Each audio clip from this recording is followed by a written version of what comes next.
اپنے حضرت امام اعظم ابو حنیفہ بڑے امام تھے نا، اور اللہ کا فضل ہے، ہمیں فخر ہے کہ ہم حنفی ہیں، یہ ہمیں فخر ہے کہ ہم، آپ کو لوگوں کو تو ابھی ان باتوں کا زیادہ وہ نہیں نا، مزاج نہیں رہا، اب تو آپ کو پتہ ہے جماعتوں کا مزاج بن گیا ہے۔ داتا علی اجویری 1000 سال پہلے کے بزرگ ہیں اور فرماتے ہیں اللہ کا شکر ہے میں حنفی ہوں، شکر ادا کرتے ہیں کہ میں امام اعظم کا مقلد ہوں۔ بہرحال یہ عنوان نہیں، ورنہ اس پر کچھ بات کرتا۔ امام صاحب رحمۃ اللہ علیہ بڑے آدمی تھے،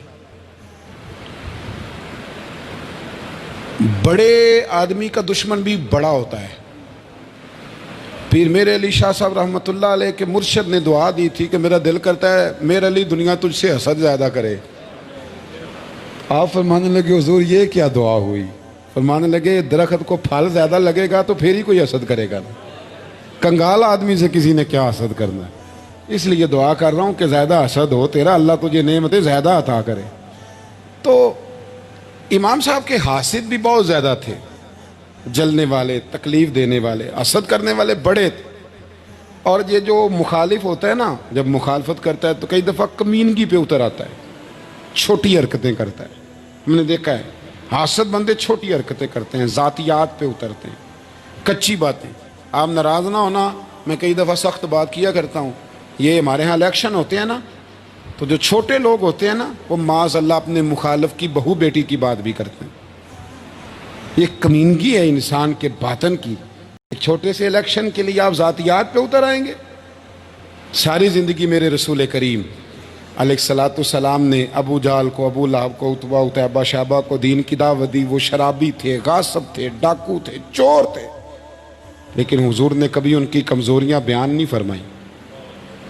یہ تو چھوٹے لوگ ڈسکس کرتے ہیں اس قسم کی بات، کان سے کان لگا کے کہنا تمہیں پتہ ہے وہاں کیا ہوا ہے، اور چھوڑ یار کیسی بات کرتا ہے۔ بڑے آدمی بھی کبھی ایسے کرتے ہیں۔ بہت چھوٹے لوگ ہوتے ہیں جو سازش رچتے ہیں، جو ظلم۔ امام اعظم کے خلاف سازش رچی گئی۔ امام صاحب رحمۃ اللہ تعالیٰ علیہ کے پاس ایک بی بی دوڑی، حضور مسئلہ پوچھنا، مسئلہ پوچھنا۔ آپ عورتوں سے ملا نہیں کرتے تھے، میں نے سوال کرنا ہے جی، جلدی جلدی سے اندر آ گئی۔ عورت جیسے ہی اندر داخل ہوئی باہر شور ہو گیا، امام صاحب کے پاس عورت ہے، اس نے بھی شور کر دیا کہ معاذ اللہ ثم معاذ اللہ، دست درازی کیا امام اعظم نے۔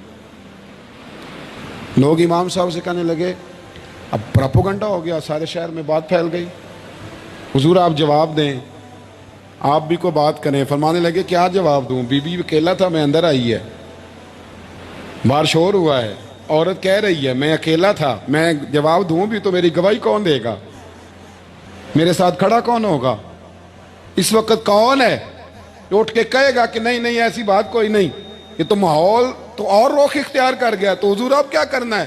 تو آپ فرمانے لگے کرنا کیا ہے، میں کوئی لاوارث ہوں، رب رسول کا ماننے والا ہوں، میں فیصلہ اپنے اللہ پہ چھوڑتا ہوں۔ وہ بھی تو عدالت ہے نا۔ مصیبت یہ ہے کہ میں اور آپ سارے فیصلے خود کرنا چاہتے ہیں، حالانکہ خود کچھ فیصلے چھوڑ دینے چاہیے، وہی ہو تو بہتر ہے۔ فرمایا اللہ رسول پہ چھوڑتا ہوں، ختم ہو گئی بات۔ اب میں دلیل دوں گا بھی تو میری سنے گا کون؟